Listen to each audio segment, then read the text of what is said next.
And we are live on YouTube again. Hello, everybody. This is another live lesson. This time my student is Monika. Hello, Monika. Hello. How are you doing today? I'm fine, thanks. Good. What about you? I'm glad to hear that. Is this your first time ever you are doing a live lesson? Yes, it is. Don't worry too much. A bit nervous, but don't worry. I'm also a bit nervous because there are people watching this, so it could go terribly wrong. It could go absolutely pear-shaped, which is a nice British English expression. If things go wrong, they go pear-shaped. Do you know what a pear is, Monika? I do. Yeah. What is it then? What is it? What is a pear? I don't want to say anything wrong, but it's a kind of fruit, isn't it? It is, yes. Mm-hmm.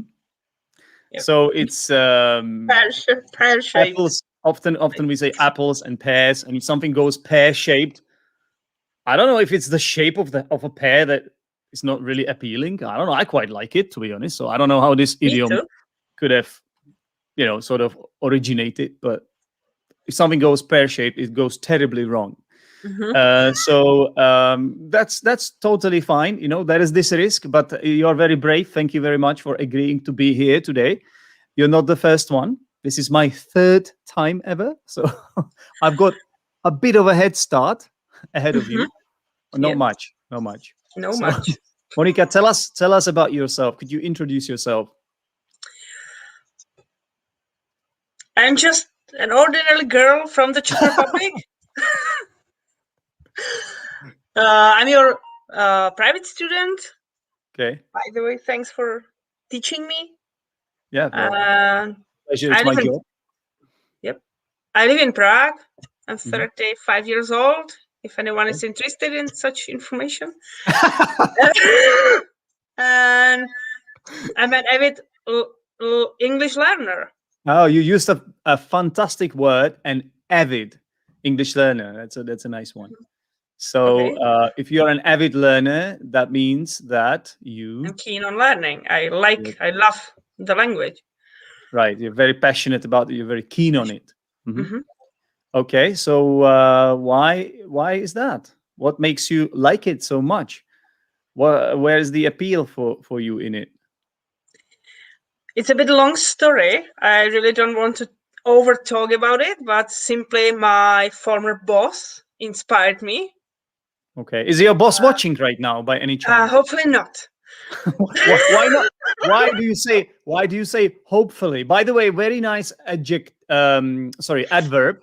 If you say hopefully, it means that you hope something will or will not happen. Yeah. So hopefully not. So why do you say hopefully not? Because he's far, far better than me. His English is far better than mine. Okay. I really don't want to say anything wrong in front of him. Okay. I never dare to speak English when he is nearby. Really? So wait a minute. But doesn't this mean that there is something wrong with you? Should you not worry about this? Should you not worry about this? Like, should you not compare yourself with others? And who cares, right? Your English is amazing. I put you down as C1. I put you down as C1. But you know that this is overrating me. Like it's what? What is it doing to overrating me? Overrating? Sorry? Maybe I'm not. You overrated me. You think I'm overrating? No, definitely not. Definitely not. I wouldn't do that. No, it's true. You're a very high level learner. So I don't understand. Like, does that mean that your boss is even higher level than you then? Yeah, sure. He is C2. Oh, really? Oh, okay. Okay. He was talking to me about how he had approached that C2 level, and I was fascinated listening to when I was listening to him. I was like, well, that's something amazing. Yeah. I really don't want to talk about it for 15 minutes. Yeah, this is well, we But don't simply know where he- this is going, because this is a dogme lesson, as I said before. So a dogme lesson means that there is no plan whatsoever. Mhm. There is nothing. There's nothing, Mhm. listeners. Nothing at all anywhere. So I said listeners, but I should say viewers, because people are watching us actually. viewers. I'm used to talking to my audience on my podcast, on Zdenek's English podcast. So I accidentally said listeners, but these people are actually viewers. Yeah. Mhm. So he was talking about his way to his great English, or about the way he mastered the language. Mm-hmm. I was listening to him and I was like, well, that's fascinating. That's amazing. I really Yeah. wanted to. And since then, I've been, keen on English. I can't explain it. I don't know how it happened, but Okay. simply. That's a really interesting story. So when somebody sort of changes your life in a way because you kind of look up to them, there is a nice verb to describe what happened, that little moment, what actually happened there, or how can I make you say this word? So you've got somebody in your life, let's say some kind of an idol, someone you look up to, someone you admire. Could be in your childhood. Often it happens in our childhood. We have a poster on our wall or something, and then we want to be like this person. And then because of this person's influence, we really maybe take certain steps in our life to perhaps not necessarily become like them, like that person we admire, but close To them. What's the verb? What's the word? So, for example, I had somebody like this in my life too before I started doing my podcast. This person, beep, me. I'm looking for a verb. Just inspired, yeah. That's Yes, it is. It, Yes, but it is.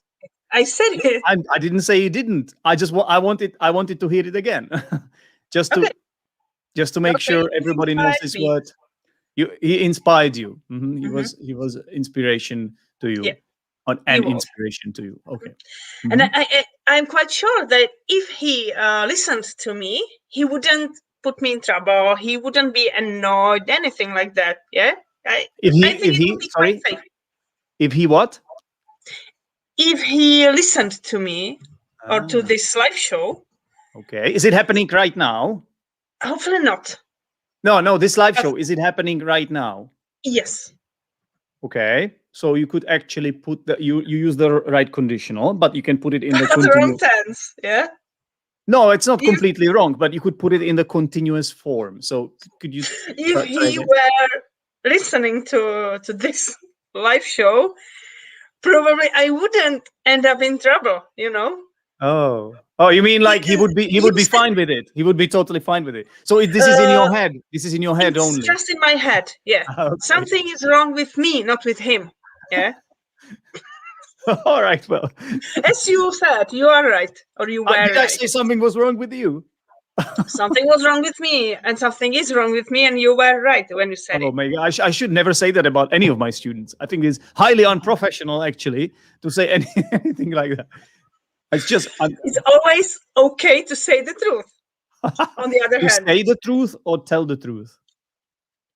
What's better? Say the truth or tell me the truth. Isn't it like that? I think it should be. You say the truth when you just say it in general, and you tell someone the truth. I think you tell you the truth. Let me check that. Yeah.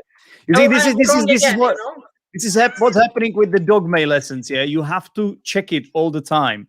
So to tell the truth, let me tell you the truth. I think you say tell the truth, don't you? Say the truth. But I think this is like some kind of a massive mistake or anything. It's just a collocation, just like you tell a story. You don't say and you tell the truth. You tell a lie. You tell the truth. So this is a very nice opportunity to actually look at these verbs, tell and say, which a lot of English learners often get wrong, even at super high levels. There's no shame in looking at this, really. So tell versus say. Yeah. So I don't know whether I should now. I should probably share my stream now. Share my screen. I mean. Screen. Okay, sharing screen. I forgot how this is done. I did it last time. I'm completely frozen. What did I do? Hello. No, you are not frozen. I can hear you. I Well, can see you. my screen is completely frozen right now, so that's a lot of fun. Uh-huh. I have no idea what happened, and I might have to But restart.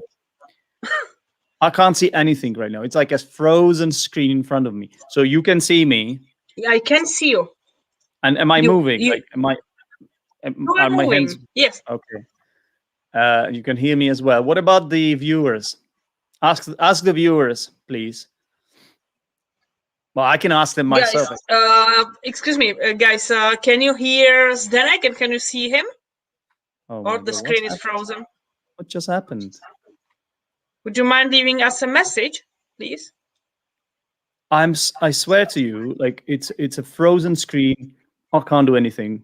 I will have to restart this, or we just do the entire lesson without me seeing you, and that's the second option. You are the star. It's responding. It's responding. It's responding. Oh, thank God! Thank God!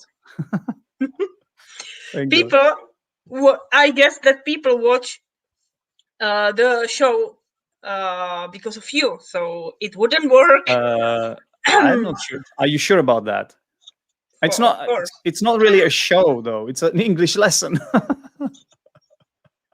It's an English lesson, and if you make it into a show, I guess that's a bonus. But it should be an English lesson. I want to show people how I can teach English, right? So, and obviously, you want to learn something here. Okay, I'll try to do this again then. Basically, something terrible happened, but I think it's gonna be fine now. I think so. So I am trying to, listeners, I'm trying to share my screen so that you can see my notes, the notes I'm making. But I have been failing so far. Okay, here we go. Here we go. Can you guys see it now? I can see it. Yeah, okay. So I'm making notes here. So we've got two verbs in English, tell and say, yeah? Tell and say. What's the basic distinction? What's the basic distinction? You say what?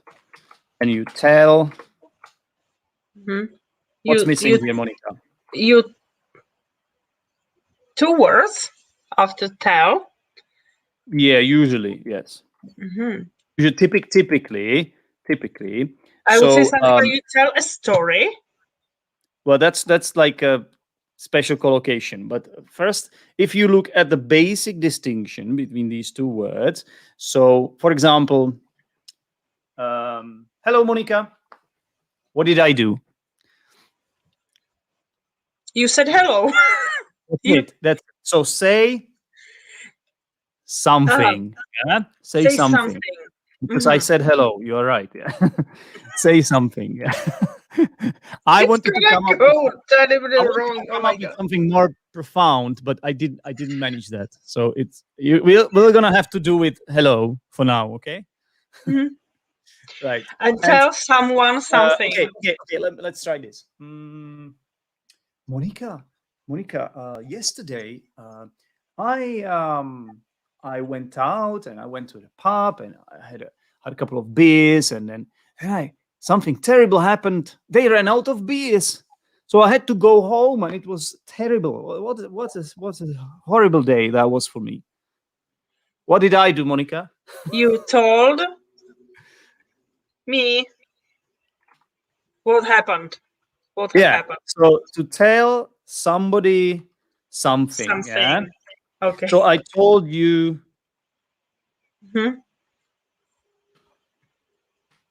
About what happened. I told you what happened. I told you. The point is, we've got two objects after tell. So you tell somebody something. So you tell me what you know about this, for example. Yeah. but you say what you know. So tell is kind of more complicated because it has two elements going after tell. Okay. Whereas say has just one. This is the basic distinction. Obviously, it's possible to make it more complicated. So you can also say something. And then if you want to involve a person, another person, what would you add, Monika? Say something.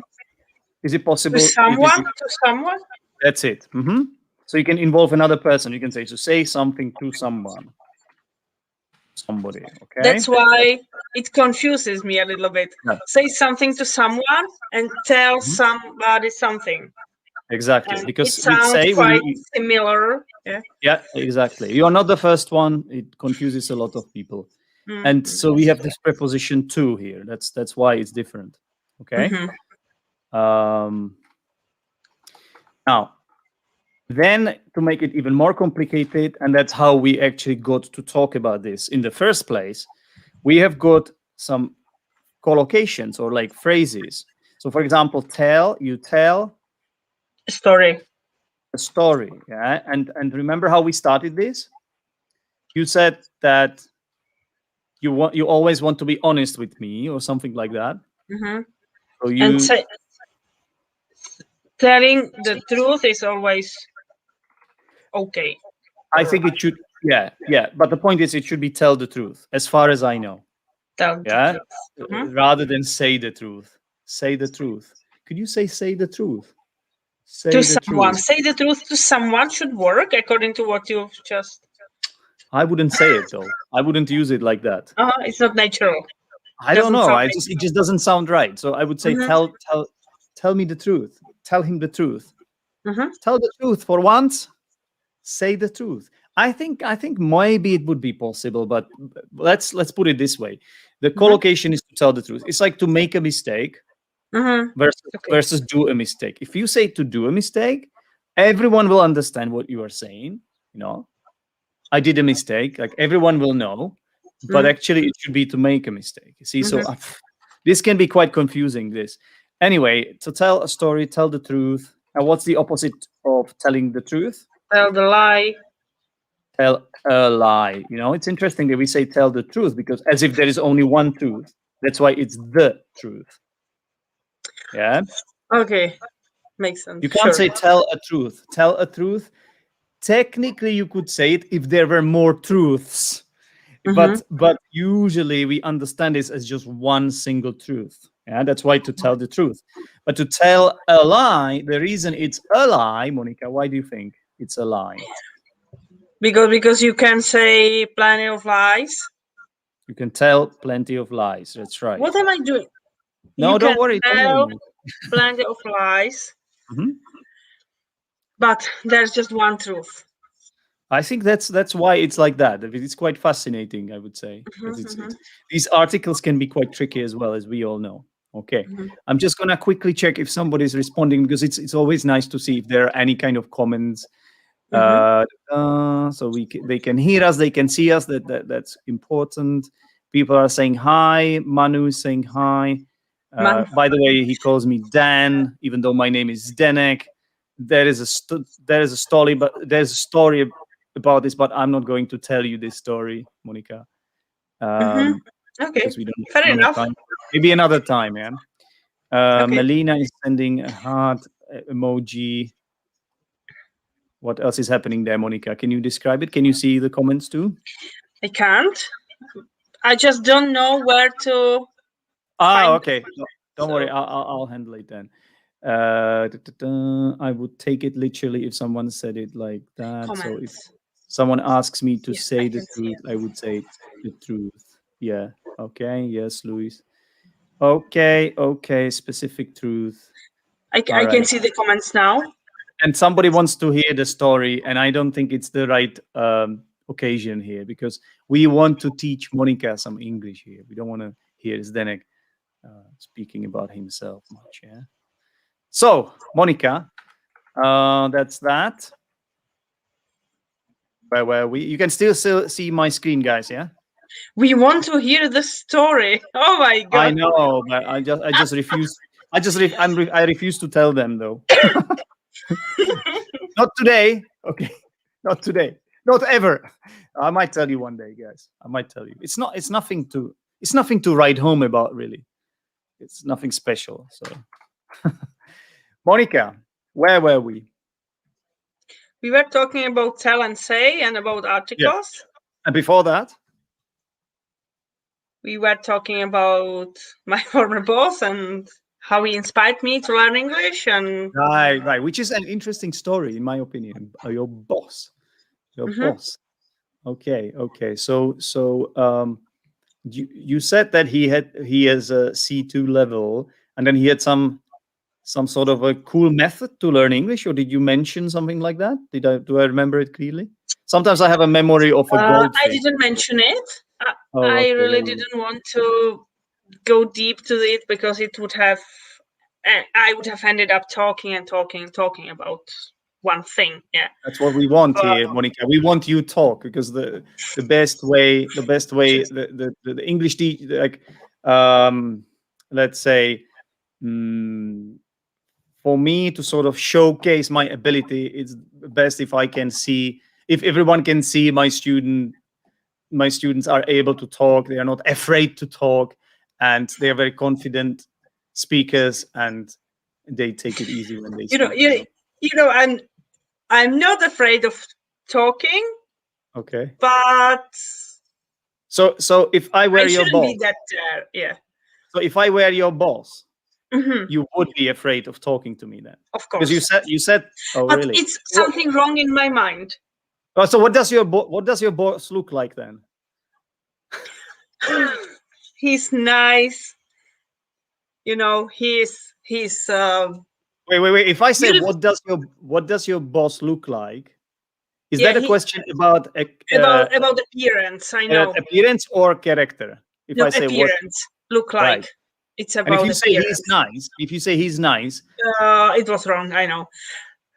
He looks like a peaceful person, and he is a peaceful person. Yeah. But there is always a but. Well, is he like a serial killer or something? No. Well, you said of course he's not. He looks like a peaceful person, but so I expect some kind of contrast. I expect some kind of contrast to that. No. Who has he murdered, Monica? Who did you help him dig? Who did you help him bury, Monica? No. No one. No. As I said, it's in my mind. It's not his fault. Okay, it's like it's very difficult to explain my feelings in this case. Yeah. But he offered me a job. He hired me. Yeah. And when was this? Are we talking like a few years ago or 6 years ago? 6 years ago. I see. Okay. And he required me to speak English when he was hiring me. Okay. I was at A2 level at that time, and I tried to avoid talking to him as much as possible. Like I wanted A2 level. A2 level. A2 level. So you could barely say hello, pretty much. Yeah. At A2 level, no. A2 students are able to talk for hours when the teacher knows how to talk to them. Yeah? I'm just joking. Yeah.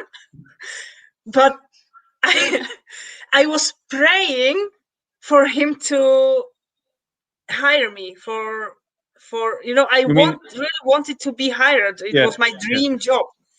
Right. I was dying for getting the job. And he started to talk to me in English, and I was like, oh my God. So how did that make you feel then? How did that make you feel? I was like, it's gonna go terribly wrong, but I'll do my best. You know? Right. So okay. So when there is some kind of a challenge ahead of you, what's the verb to use when you sort of say, okay, I will do it?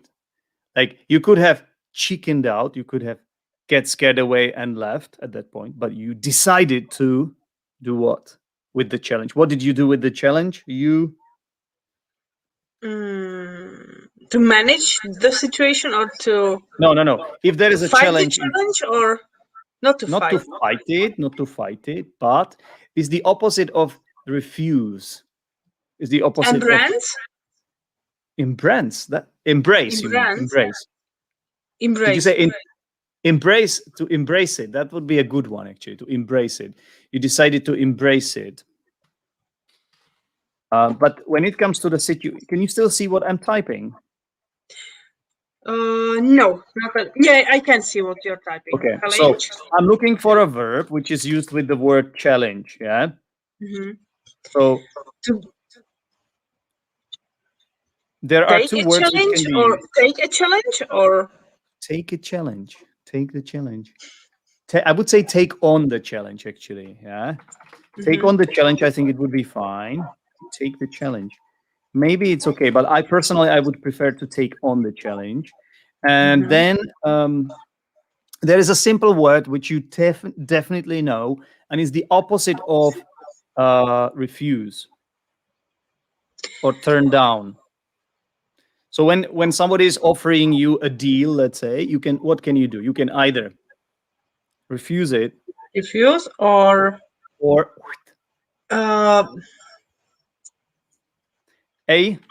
accept. So you can accept the challenge. You can challenge accepted. Often we use it in passive, challenge accepted or something like that. You know, I've heard it a lot of times, but and then there's another one. Take on the challenge. I think I should say the challenge, because we are speaking about a specific challenge here. So you can also receive the challenge. Not receive it, but what does the sun do in the morning? It goes up. That's right. And another word for going up in English is raising. It's raising. Okay, so we have to discuss the difference between rise and raise as well. We're gonna do it definitely, but here we need to rise. Rising. Rise to the challenge. Rise to the challenge. I believe this is correct. I'm gonna quickly check it just to be sure. Rise to the challenge. It's like another good collocation. Yeah, rise to the challenge. That's it. It's correct. Okay. So you can also rise to the occasion. So you decided to rise to the challenge. You accepted the challenge. You took on the challenge. You took on this risk or whatever. Yeah. Which is obviously very important for you, because that was the moment. That was the defining moment. It defined your that meant that you were going to start getting or you were going to start, let's say, falling in love with English, right? Because of that single moment. Not because of that single moment. From the very beginning, you know, first thing that happened was this situation. He was hiring me. He was requiring me to speak English, and I managed it somehow. He hired me. Then 2 years, nothing happened. Yeah. But then he started to talk about his English, about his way to how he mastered the language, and especially about because he's a pilot. He has his own small airplane. And he was talking about his way to earn the flying license. And when you want to, you know, become a pilot, you need to take a lot of exams, and one of them is an English exam. I see. At that time, I had no idea about the levels. I didn't know about A2, A1, B2, B1, and so on. And he wasn't talking about it like A2, A1, but 1, 2, 3, 4, 5, 6. Yeah. And he said that when he took the exam, the result was C1, like level 5. But the teacher told him that he was like, would you like to try to get a C2 level 6. So he was And trying to push him. His teacher was trying to push him. Yes. Yeah. And his answer was, why on earth should I Why in or try on it? earth? Why in On or earth. on earth? On earth. Why on earth? Say, Monika, say it. Why on earth? Why on earth? That's a very good link, yeah? Why on earth? You have to kind of say it smoothly like that, okay? Why on earth should I try it when B2 level is enough to get the license, and I get C1? Yeah, I see. And the teacher's answer or reaction or respond, whatever, was, because if you get the C2 level, you will never ever be pushed or forced to renew it, to retake the exam. It's valid. It's a lifelong valid. Valid. You could say it's valid for life. It's valid for life. Yeah. And my boss was like, well, because I have about, let's say, 100 different certificates. Yeah. Each certificate that I don't have to renew is worth of gold for me. So of course I want to try to take the higher level exam. Yeah. And finally he managed it. And he said it was just for native speakers. The C2 level is just for native speakers. Now I know it's not the truth. But at that time, when I had no idea about the levels, I was like, oh my God. So he's as great as native speakers. He made it. And I don't know why it's difficult to express it better, but it was like a feeling that I experienced some kind of feeling when I was like, wow, big up to you, my boss. I really, really respect you. You are my hero.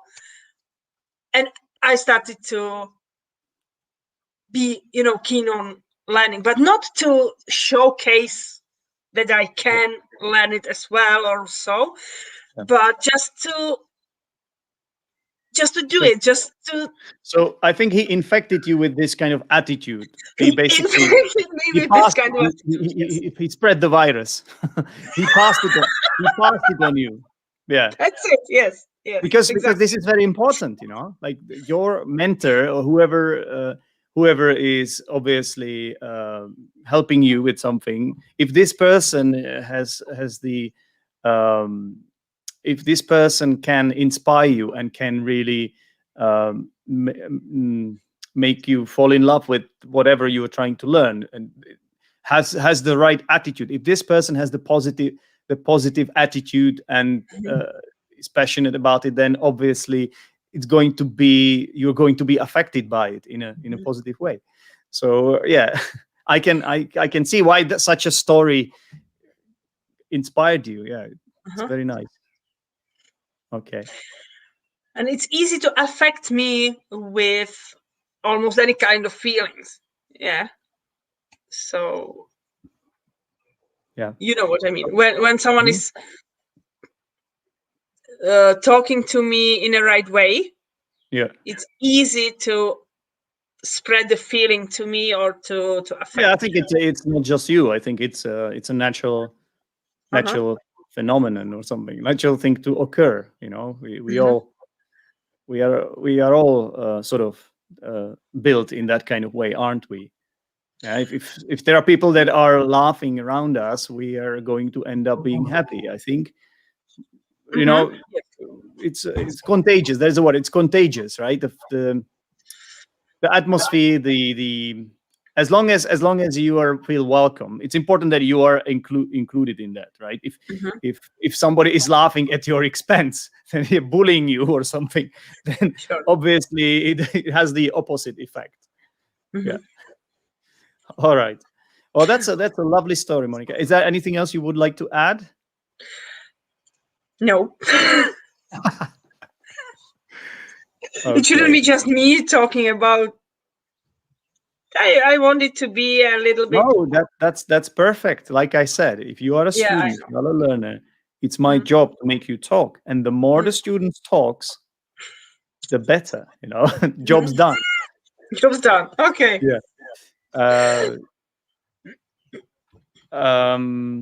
when we came across this, to rise and raise, we actually need to explain the difference. To be honest, Monika, there might be a little bit of a similarity here with tell and say. Yeah, there are two groups of verbs in English: verbs that take an object, they are called transitive verbs, and verbs that don't take an object, they are intransitive verbs. And one of these two is transitive, it needs an object, and the other one doesn't, or can't have an object. Mhm.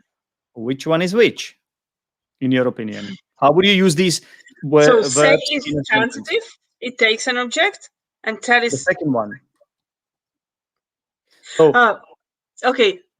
From those. Okay. Rise and so raise. can you use So these words in a sentence? Can you give me an example of the sentence? sun is rising. The That's sun it. is rising. So what is the subject in this sentence? The subject is The sun. yeah, the sun is the subject, yes. Uh-huh. And But the then verb doesn't take the subject, right? object. Object. Yeah. And the verb is rising, right? Mhm. And then that's it. Yeah. So this is what we call intransitive verb. Intransitive verb. Another example of that could be I woke up in the morning, Mhm. or I woke up, or where's he? He's walking outside. He's walking. Yeah. So there's nothing up. It's just like maybe if you say in the morning or outside, those are adverbials, but that's not an object. But with raise, you need an object. So I don't know, how Zdenek. can we use this verb? How could you use this verb?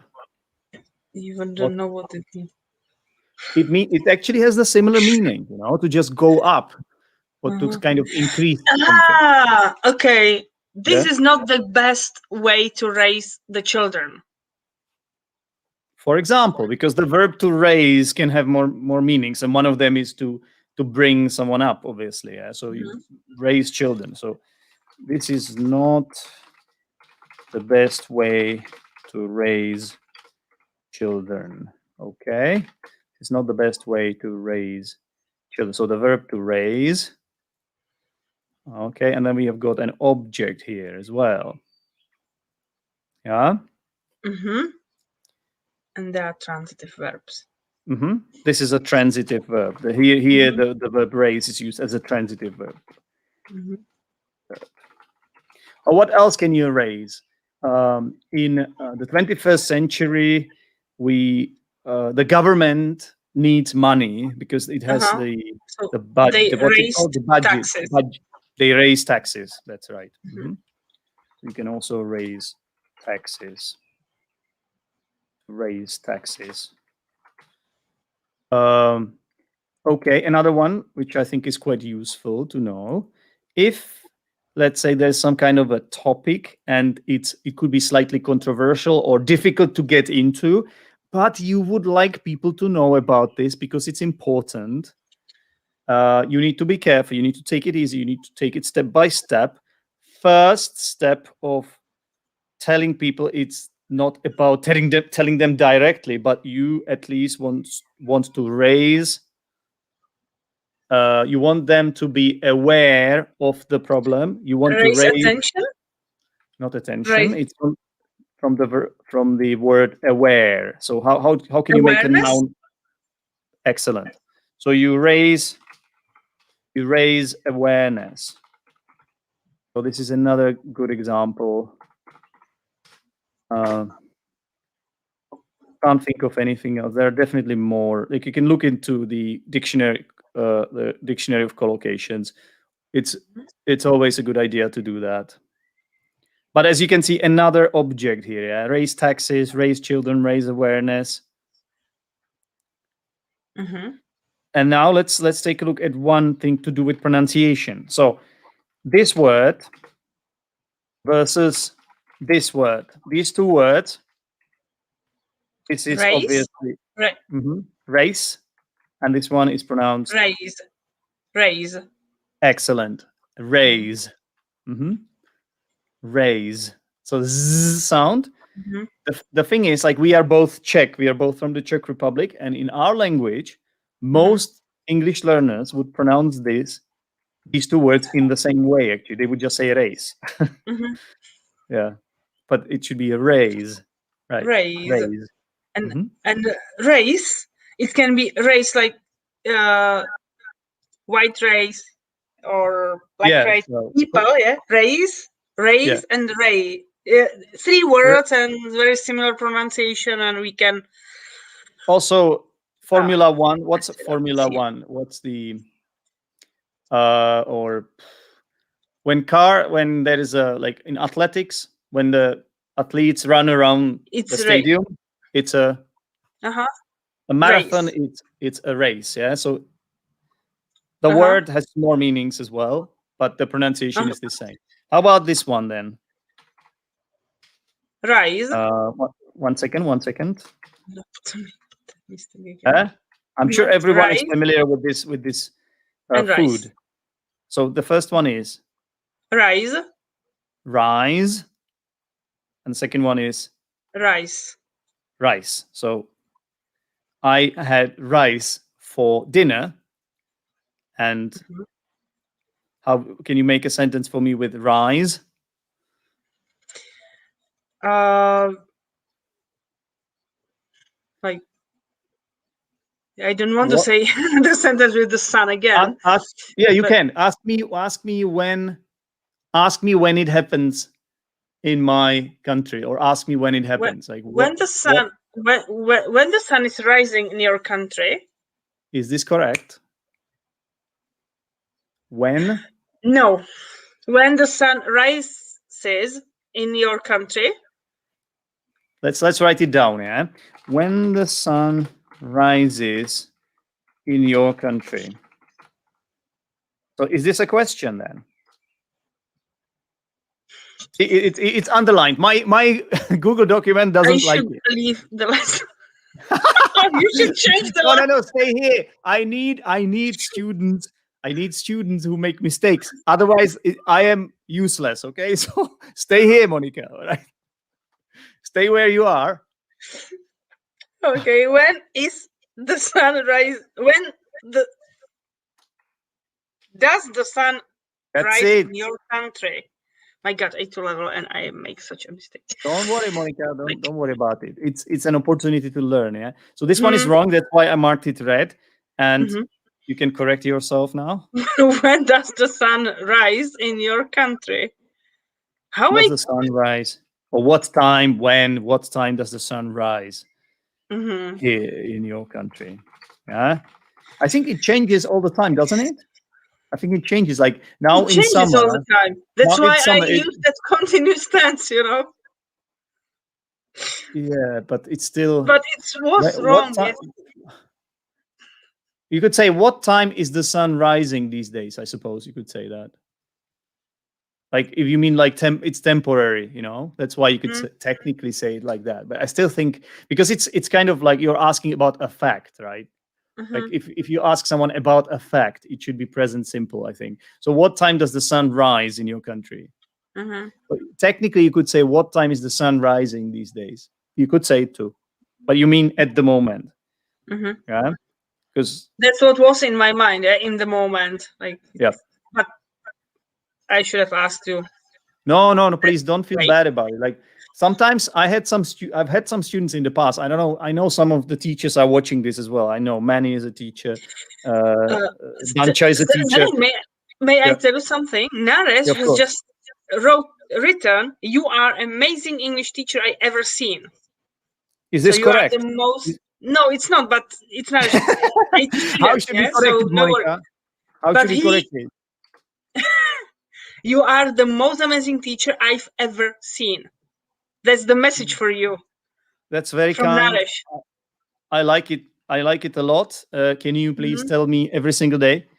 But the point is, can you say the most amazing teacher? No, the best. Some people best say it. Even native teacher. speakers say the most amazing. I've heard some native speakers say it, but technically, amazing is a strong adjective. I mean, it's not a big deal. And maybe I'm just splitting hairs here. Yeah. But I would say that it's better to say you are the best teacher or great. I don't know. I don't even know. But I think with the strong adjectives like amazing, great, fantastic, excellent, we should not grade them. We should not grade it. But to be honest, I know sometimes these rules are broken. So I don't listen. I'm not going into this. I refuse to go. It's a dangerous ground. We would be on a thin ice. Yeah. So I'm not doing that. So rise, raise, rice, and rise. Yeah. So it's a pronunciation exercise, kind of. Okay, Monika, I think our lesson has come to an end. Well, is there anything you would like to say?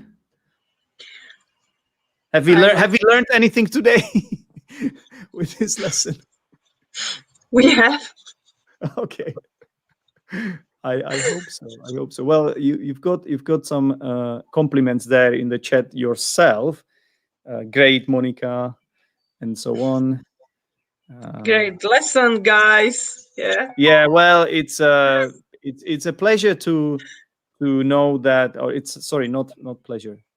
It's an honor to be recording such a lesson with Monika, knowing that there are actually people watching this and learning something from it along the way. Right. Right. That's cool.